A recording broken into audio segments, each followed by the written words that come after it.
നിങ്ങൾ ആദ്യം മനസ്സിലാക്കേണ്ട ഒരു കാര്യം എന്താണെന്ന് വെച്ച് കഴിഞ്ഞാൽ ഒരിക്കലും നമുക്ക് 100% എല്ലാ ആൾക്കാരും സാറ്റിസ്ഫൈ ചെയ്യാൻ പറ്റത്തില്ല. ഒരു കണ്ടന്റ് ക്രിയേഷൻ നിങ്ങൾ സ്റ്റാർട്ട് ചെയ്യാൻ ആഗ്രഹിക്കുന്ന ഒരാളാണെങ്കിൽ നിങ്ങൾ ആദ്യം ചെയ്യേണ്ട ഒരു കാര്യം എന്താണെന്ന് വെച്ച് കഴിഞ്ഞാൽ നിങ്ങൾക്കറിയാം എത്ര പേര് നിങ്ങളെ സപ്പോർട്ട് ചെയ്യും, സപ്പോർട്ട് ചെയ്യാതിരിക്കുമെന്ന്. ഈ സപ്പോർട്ട് ചെയ്യാത്തവന്മാർ ചെയ്യുന്ന പരിപാടി എന്താണെന്ന് വെച്ച് കഴിഞ്ഞാൽ നിങ്ങളുടെ വീഡിയോ കാണിച്ചിട്ട് വേറെ ഓരോരുത്തവർക്ക് കാണിച്ചു കൊടുക്കുന്നത് കണ്ട ഇവൻ എന്ത് കോപ്പറായ കാണിക്കുന്നത് എന്ത് ചെയ്ത് അത് നിനക്കറിയാം. അതുപോലെ തന്നെ നിന്നെ ചുറ്റിന് നിന്ന് കളിയാക്കുന്നു. ഇവന്മാരൊക്കെ ആദ്യം അൺഫോളോ അടിക്കുക, ഒരു ദാശുവിനെയും കൂടെ അൺഫോളോ അടിക്കുക, ബ്ലോക്ക് ചെയ്യുക. അവന്റെ കാര്യം കൊണ്ട് നിങ്ങൾക്ക് ജീവിതത്തിൽ ഒരു കാര്യത്തിലും അവന്റെ നീഡ്സ് നിങ്ങൾക്ക് വരുന്നില്ല. നിങ്ങൾ മുന്നോട്ടുള്ള ലൈഫിൽ അവനെ കൊണ്ട് നിങ്ങൾക്ക് ഒരു ആവശ്യമില്ല.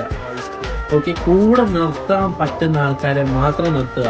ചിലപ്പോൾ അവരും നാളെ നിങ്ങളെ കളിയാക്കേണ്ടി വരുമായിരിക്കും, തള്ളി പറയേണ്ടി വരുമായിരിക്കും. അതും നേരത്തെ മനസ്സിലാക്കി വെച്ചുകൊണ്ട് വേണം ഇതെല്ലാം ചെയ്യാൻ. ആൻഡ് ഓൾസോ സോഷ്യൽ മീഡിയ ഇപ്പൊ ഒരു ഫിറ്റ്നസ് കണ്ടന്റ് ക്രിയേഷൻ നിങ്ങൾ ചെയ്ത് കുറച്ച് മസിലൊക്കെ വെച്ചെന്ന് വെച്ചോ ബ്രോ, സ്റ്റിറോയിഡ് ആണല്ലേ, 150 kg ബെഞ്ച് പ്രസ് അടിച്ചു. ഓ ബ്രോ, നല്ല രീതിക്ക് ബെഡ് കയറുന്നുണ്ടല്ലേ. ഇതൊക്കെ ചെയ്യാൻ ഒരു ഗട്സ് വേണം, അത് വേറെ കാര്യം. ആൻഡ് ഓൾസോ ഇത്ര എനിക്ക് പറയുള്ളൂ. കണ്ടന്റ് ക്രിയേഷൻ സ്റ്റാർട്ട് ചെയ്യാൻ പോകുന്ന ആൾക്കാരോടാണ് എനിക്ക് പറയുള്ളത്, ഒരിക്കലും നിങ്ങൾക്ക് എല്ലാ ആൾക്കാരെയും സംതൃപ്തിയാക്കിക്കൊണ്ട് മുന്നോട്ട് കണ്ടന്റ് ചെയ്യാൻ പറ്റത്തില്ല. ഹെയ്റ്റ് എന്തായാലും വരും. അമ്മ ചെയ്യേണ്ട കാര്യം ബ്ലോക്ക് ചെയ്യുക, പിടിച്ചെങ്കിൽ ബ്ലോക്ക് ചെയ്യുക. അമ്മ എത്ര അത് വെച്ചാൽ ഫേക്ക് അക്കൗണ്ട് ഉണ്ടാക്കിക്കോട്ടെ. So that's it.